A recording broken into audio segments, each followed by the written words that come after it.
The Galactic Council chamber fell silent as the verdict was read. Not the respectful silence of justice being served, but the cold, heavy silence of something far darker. The cubs of the Vraxxian war criminals, High Arbiter Kelvin announced, his crystalline voice echoing through the vast chamber, are hereby sentenced to termination, execution to be carried out at the rising of the third moon. 3 small figures huddled together in the defendant's cage, cubs no more than 6 cycles old, their spotted fur matted with fear, their eyes wide and uncomprehending. The youngest, barely past weaning age, whimpered softly, pressing against her older siblings who tried desperately to shield her with their small bodies. Captain Jake Harrison felt his jaw tighten. He stood in the observer's gallery, the only human in a chamber filled with representatives from 47 species. Around him, the assembled delegates nodded in approval. Some even clicked their appendages together in what passed for applause among their kind. "This is insane," Jake muttered, his hands gripping the railing before him until his knuckles turned white. The delegate beside him, a Vraxxian with compound eyes that reflected fragmented images, turned slightly. "You object, human? These are the offspring of General Vrax and Commander Shield. Their parents orchestrated the burning of Coulter 7. 15 billion souls turned to ash. They're children," Jake said, his voice low and dangerous. "Cubs. They had nothing to do with their parents' crimes. The Vraxxian genetic code carries aggression at the molecular level." Another delegate chimed in, a floating gaseous being whose voice resonated from a translation device. "Studies show that offspring of war criminals exhibit violent tendencies at 93% higher rates." "Studies?" Jake interrupted, his Texas drawl becoming more pronounced as his anger grew. "Also used to say that about humans. About blacks, about natives, about anyone the powerful wanted to exterminate. We've heard this song before, and I'll be damned if I stand here and watch y'all replay history's greatest hits." The Vraxxian's mandibles clicked in what might have been amusement or irritation. The human speaks of morality, yet his species nearly destroyed itself in nuclear fire. "You understand warfare's brutality." "Yeah," Jake said, pushing away from the railing and starting toward the chamber floor. "We do. That's exactly why I know better." "Captain Harrison," the voice boomed from the High Arbiter's platform. "You are an observer only. Return to your designated area." Jake kept walking. His boots, scuffed military issue that had seen action on 4 different worlds, clicked against the polished floor of the council chamber. Every step echoed. Every eye in the room followed him. "Captain, this is most irregular." "You know what's irregular?" Jake's voice carried across the chamber, amplified by acoustics designed to give every word weight. "Murdering cubs for crimes they didn't commit. Where I come from, we've got a word for that. Several words, actually, and none of them belong in polite company." He reached the cage where the 3 cubs cowered. Up close, he could see they were even younger than he'd thought. The eldest, a male with distinctive ridge markings, couldn't have been more than 4 cycles, maybe 5 Earth years old. The middle cub, a female with 1 torn ear, had scorch marks on her fur from when soldiers had dragged them from the burning remains of their warren. And the youngest, God, the youngest was just a baby. She looked up at Jake with eyes too large for her face, golden irises swimming with tears she was too young to understand. Her small paws, still soft with infant pads, reached through the energy bars of the cage toward him. "No genetic predisposition toward violence, huh?" Jake crouched down to the cub's level. She didn't recoil, didn't snarl or snap. She just reached for him the way any frightened child reaches for comfort, for safety, for someone, anyone who might make the nightmare stop. "Captain Harrison, step away from the prisoners." Jake didn't move. He looked up at the High Arbiter, at the assembled council, at the representatives of nearly 50 worlds who had decided that the easiest solution to their fear was to eliminate it at the source. "No," he said simply. "No." Kelvin's crystalline form seemed to brighten with indignation. "You dare." "I dare," Jake interrupted, standing slowly but keeping himself between the cubs and the council. "And I'm not moving. You want to execute these cubs? You're gonna have to go through me first." The chamber erupted into chaos. Delegates shouted in 17 different languages. Security forces moved toward the floor, and 3 small cubs, who understood nothing except that a stranger had placed himself between them and death, pressed themselves against the back of their cage and hoped. Jake Harrison planted his feet and waited. "This is preposterous." High Arbiter Kelthan's form pulsed with indignant light. "Security, remove this human at once." 6 enforcement officers moved forward, their weapons raised but not yet activated. They were Krenthians, towering beings of muscle and chitin who served as the Council's peacekeepers across the galaxy. Each one stood nearly 8 feet tall and could bend steel with their bare hands. Jake didn't reach for his sidearm. He'd checked it at the entrance anyway, Council regulations. Instead, he simply stood there, arms crossed, positioned directly in front of the cage. "You really want to do this?" he asked quietly as the officers approached. "You really want the images of Council security beating down a human who's protecting children to be broadcast across every civilized world?" The lead officer hesitated. Jake pressed his advantage. "Because that's what this will look like. Not human interferes with justice, but lone officer defends cubs from execution. Which headline do you think plays better on the evening news?" "You cannot stop this human," the Vraxxian delegate called out. "You are one being. We are the assembled will of the Galactic Council." "Yeah, about that." Jake turned to face the chamber, though he kept his back to the cage, maintaining his protective position. "I've been reading up on council law while stationed out here. It's pretty dry stuff, but there's this interesting clause. Section 47, subsection 12. Anyone remember that one?" Silence fell across the chamber. Several delegates exchanged glances. "I see some of you do," Jake continued, a thin smile crossing his face. "For those who don't, let me refresh your memory. It states that any council verdict can be challenged by a member species through the right of advocacy. And humanity, last I checked, earned its council seat 5 years ago. The right of advocacy," Kelthan said slowly, "requires that the advocate prove exceptional circumstances warrant review. Executing children for their parents' crimes seems pretty damn exceptional to me. And that the advocate must personally guarantee the accused future conduct. Should they commit any offense, the advocate shares their punishment equally." Behind him, Jake heard one of the cubs whimper. The middle one, the female with the torn ear, was trying to comfort the youngest, making soft chirping sounds that were probably meant to soothe but came out trembling with fear. "I accept those terms," Jake said firmly. "You cannot possibly," began the gaseous delegate. "I can and I do. I invoke humanity's right of advocacy for these 3 cubs. They will be released into my custody. I will be responsible for their care, education, and conduct. If they commit crimes, I'll stand trial alongside them." "This is madness." Another delegate rose, this one a reptilian species with scales that shifted through agitated colors.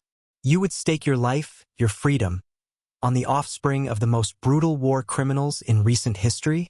Jake turned to look at the cubs again. The eldest was watching him now, gold eyes tracking his every movement with sharp intelligence. The middle cub had wrapped her small arms around the youngest, who had gone very still and quiet, the kind of stillness prey animals adopt when death circles close. They looked like any kids he'd ever seen back on Earth. Scared kids in an incomprehensible situation, guilty of nothing except being born to the wrong parents.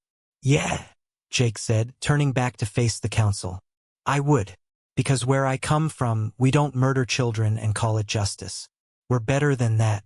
You want to pretend you're civilized? Then prove it. Accept my advocacy." Kelthan's form dimmed and brightened in what might have been the equivalent of a frustrated sigh. "If we grant this unprecedented request, you understand there will be conditions. Strict monitoring, regular evaluations. And at the first sign—" "I understand," Jake interrupted. "You want accountability? Fine. But these cubs walk out of here alive and free. That's non-negotiable." The High Arbiter looked across the assembly. Some delegates had settled back into their seats, perhaps relieved that someone else had found a solution that didn't require them to directly order the execution of children. Others still pulsed with outrage. "Very well," Kelvin finally said. "But know this, human. You have chosen a very difficult path." The cubs didn't trust him. Jake couldn't blame them. He'd managed to coax them out of the cage after the council grudgingly released them into his custody. But the journey back to his quarters was a slow, painful affair. The eldest, Jake, had learned his name was Vraxxian, kept himself positioned between Jake and his sisters, small teeth bared whenever Jake moved too quickly. The middle cub, Shira, carried the youngest, Nix, who had gone completely silent and still. "It's okay." Jake kept his voice low and calm, the way his grandmother had taught him to talk to skittish horses back on the ranch. "Nobody's gonna hurt you. I promise." Promises probably meant nothing to them. Why would they? Every adult they'd ever known had either committed atrocities or decided they should die for crimes they didn't understand. His quarters were small, a captain's suite on the human embassy station orbiting Council Prime. 3 rooms, a living area, bedroom, and small kitchenette. Not exactly set up for suddenly becoming a father to 3 traumatized alien cubs. The cubs huddled together in the corner farthest from the door the moment they entered, Vraxxian's small body tense, ready to fight despite being barely tall enough to reach Jake's knee. "Right," Jake said, trying to figure out where to start. "You 3 are probably hungry and scared, definitely scared. So let me just..." He moved slowly toward the kitchenette, keeping his movements predictable. "I'm gonna get some food, okay? Not gonna hurt you. Just food." He'd done his research during the transport back. Vraxxians were omnivores, though cubs their age primarily needed protein. He'd stopped by the station's market and grabbed what the vendor assured him was nutritionally appropriate. Strips of something that looked vaguely like jerky, along with nutrient paste that was supposed to be palatable to young Vraxxians. Jake placed the food on a plate and slid it across the floor toward them, then retreated to the other side of the room and sat down, making himself as small and non-threatening as possible. For a long moment, none of the cubs moved. Then Nix's stomach growled, a small, pitiful sound that made Jake's heart clench. Shira looked at her brother. Vraxxian's ears flicked forward, toward the food, then back toward Jake, suspicious. "It's not poisoned," Jake said quietly. "I know you don't have any reason to trust me, but I swear on my life, it's safe." Vraxxian edged forward, every muscle coiled to spring back at the first sign of danger. He grabbed a strip of the jerky-like substance and retreated quickly, sniffing it carefully before taking a small, cautious bite. His eyes widened slightly, apparently it tasted good. He chittered something to Shira in their own language, and she carefully set Nix down before crawling forward to grab more food. Soon all 3 were eating, though they kept glancing at Jake between bites, ready to bolt. "I'm Jake, by the way," he said, still keeping his voice low and even. "Captain Jake Harrison, Earth Coalition Forces. You're safe here. I'm not gonna let anyone hurt you." Vraxxian finished his food and sat up straighter, his juvenile growl somehow managing to sound defiant despite his size. He spoke in Vraxxian, the words harsh and clicking. Jake's translation implant picked it up. "Why did you do it?" "Why did I do what?" "Save us." Vraxxian's claws dug into the floor. "Everyone says our parents were monsters. Everyone says we should die. Why did you stop them?" Jake was quiet for a moment, thinking about how to answer. These cubs had been taught that they were guilty by birth, that their very existence was a crime. "Because you're not your parents," he finally said. "You're just kids, cubs. And where I come from, we don't punish children for what their parents did. It's not right. It's not just. And it sure as hell isn't who we want to be." Shira's ears perked up. "What's kids?" Despite everything, Jake smiled. "It's what we call the young ones of our species.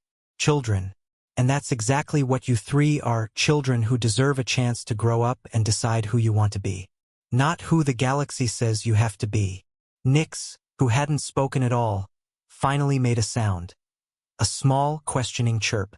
"It means," Jake said gently, "you get to live." The first few days were hard. Harder than any combat mission Jake had ever flown. The cubs barely slept. Every sound sent them scrambling to defensive positions, their small bodies pressed against walls, eyes wide and tracking every shadow. Nyx had nightmares. Terrible, silent things where she'd shake and whimper without waking, her tiny claws tearing at the blankets Jake had given them.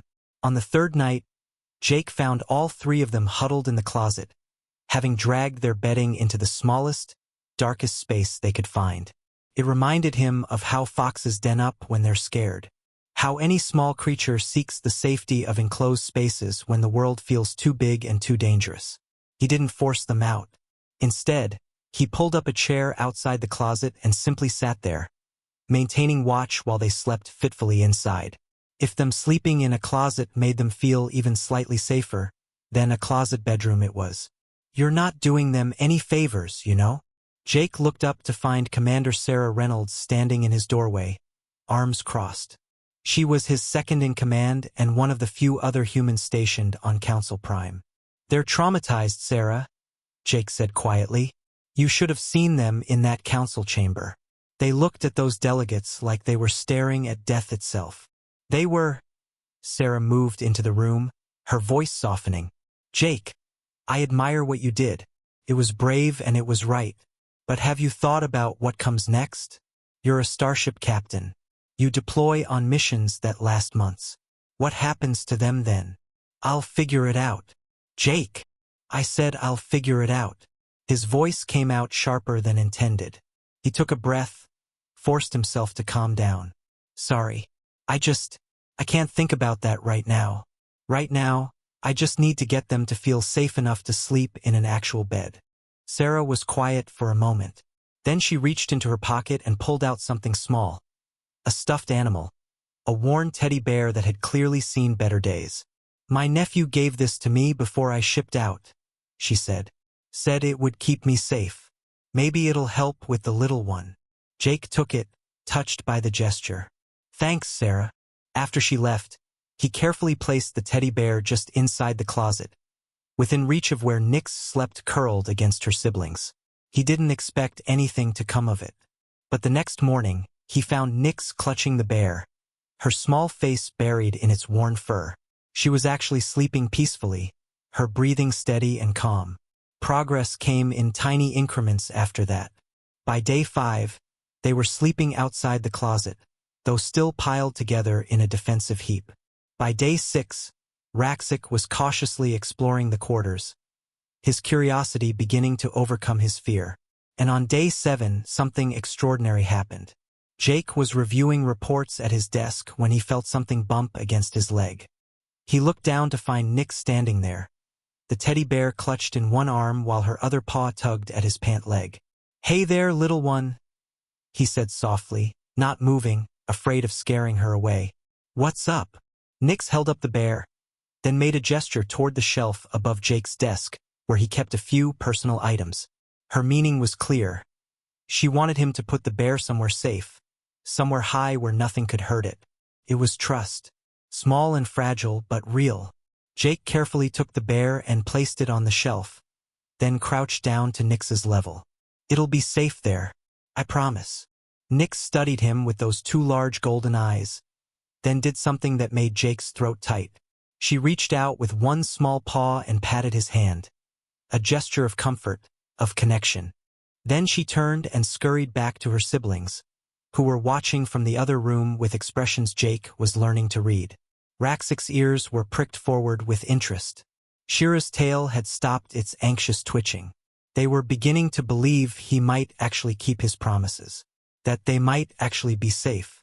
3 months later, Jake's quarters looked like a tornado had hit them, and he couldn't have been happier about it. Drawings covered the walls, crude but enthusiastic renderings that the cubs had created using art supplies Sarah had smuggled in. There were toys scattered across the floor, half-finished puzzles on the table, and a complex blanket fort that had taken up permanent residence in the living area. The closet was now just a closet again.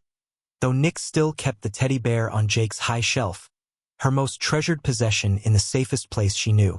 But not everyone was pleased with the changes. "Captain Harrison, we need to discuss the cubs' recent behavior," High Arbiter Kelthan's holographic form flickered in Jake's office at the embassy. Behind him stood a Vraxxian psychologist and 2 council evaluators. Jake felt his shoulders tense. What about their behavior? There was an incident in the station's market yesterday. Vraxxian apparently attacked another child. Attacked is a strong word for what actually happened, Jake said carefully. He'd already heard about this from station security. A Grithian youngling was picking on Shira, pulling her damaged ear. Vraxxian defended his sister. He didn't seriously hurt anyone. The Grithian child required medical attention for a bruised arm because he fell down trying to run away after he realized Vraxxian wasn't going to just let him bully Shira. Jake leaned forward. Look, I'm not saying Vraxxian's response was perfect. We've talked about it, about using words before claws. But he wasn't being violent. He was protecting family. There's a difference. The Vraxxian psychologist's mandibles clicked thoughtfully. The genetic predisposition. Oh, for the love of... Jake stopped himself, forced his voice to stay level. There is no genetic predisposition. You want to know what I've seen in these 3 months? I've seen Nyx share her food with a hungry station kitten. I've seen Shira spend hours trying to learn human writing because she wants to read the stories I tell them. I've seen Vraxxian, that violently predisposed cub, cry himself to sleep because he accidentally broke one of Nyx's drawings and thought she'd hate him for it. Anecdotal evidence, the psychologist began. Is all you've got too? Jake interrupted. Your studies about violent tendencies? They're based on adult Vraxxians who grew up in a warrior culture that glorified conquest. These cubs aren't growing up in that culture. They're growing up here with me, learning that violence is a last resort, not a first response. And they're doing great. Kelthan's form pulsed slowly. There have also been complaints from other residents about the cubs' presence on the station. Let me guess, from the same species that voted to execute them? Silence answered him. Thought so. Jake stood up. Look, I get it. People are scared. The Vraxxian Empire did terrible things. But these cubs aren't the Empire. They're not even Vraxxian anymore, not really. They're just kids, growing up between worlds, trying to figure out who they're supposed to be. And who are they supposed to be, Captain? Kelthan asked, and for once his tone wasn't challenging. It sounded genuinely curious. Jake thought about that. About Vraxxian's fierce protectiveness, Shira's gentle curiosity, Nyx's quiet strength. About how all 3 of them had nightmares but were learning to comfort each other through them. About how they'd started calling him Jake Father in their mixed language of Vraxxian and English. Themselves, he finally said. They're supposed to be themselves. Not their parents' legacy. Not the galaxy's fears. Just 3 cubs who got a second chance and are trying their best not to waste it. The evaluators exchanged glances. The psychologist's antennae twitched in what might have been surprise or approval. We will continue monitoring, Kelthan said finally. But Captain, perhaps you are proving something we did not think possible. After they disconnected, Jake returned to his quarters to find all 3 cubs pressed against the door, clearly having listened to every word. We're not going back? Shira asked, her voice small. Jake crouched down and opened his arms. For the first time, all 3 cubs came to him without hesitation, piling into his embrace like they belonged there. Never, he promised. You're home. You're staying home. 2 years had passed since that day in the council chamber. Jake stood at the viewport in his quarters, now officially redesignated as family quarters, watching the cubs play in the station's recreation area below. They weren't cubs anymore, not really. They'd grown, filled out, their childhood awkwardness giving way to adolescent grace. Vraxxian was teaching a class in self-defense, showing younger station children how to protect themselves without resorting to excessive force. His natural warrior instincts channeled into protection rather than aggression. Shira worked in the station school, helping other traumatized young beings learn to read and write, her gentle patience a gift to every student. And Nyx, tiny Nyx who'd been so terrified she couldn't speak, now led the station's Junior Ambassadors program, using her unique perspective to bridge gaps between species that had never understood each other. They'd become exactly what Jake had always believed they could be. Themselves. Not their parents' crimes. Not the galaxy's fears. Just three individuals who'd been given a chance and grabbed it with both paws. "You did good, Captain," Sarah said, appearing beside him at the viewport. "They did good," Jake corrected. "I just stood between them and the people who wanted to make them pay for someone else's sins." "That's not nothing," Sarah smiled. "The Council's officially dropping all monitoring, by the way. Full citizenship status for all three. You're off the hook. They're not your legal responsibility anymore." Jake watched Nyx help a small Vraxxian child reach a high shelf, her natural kindness radiating in every gesture. "They'll always be my responsibility," he said quietly. "That's what family means." The cubs, his cubs, looked up at that moment, spotted him at the viewport and waved. Vraxxic's ears forward in happiness. Shira's tail swishing with contentment. Nyx holding up her teddy bear that she still carried everywhere. A reminder of when trust was just a small gesture of kindness. Jake waved back, his heart full. He'd stood alone that day in the council chamber, one human against the assembled judgment of the galaxy. He'd thought he was saving three cubs from execution. He'd been wrong. They'd saved each other.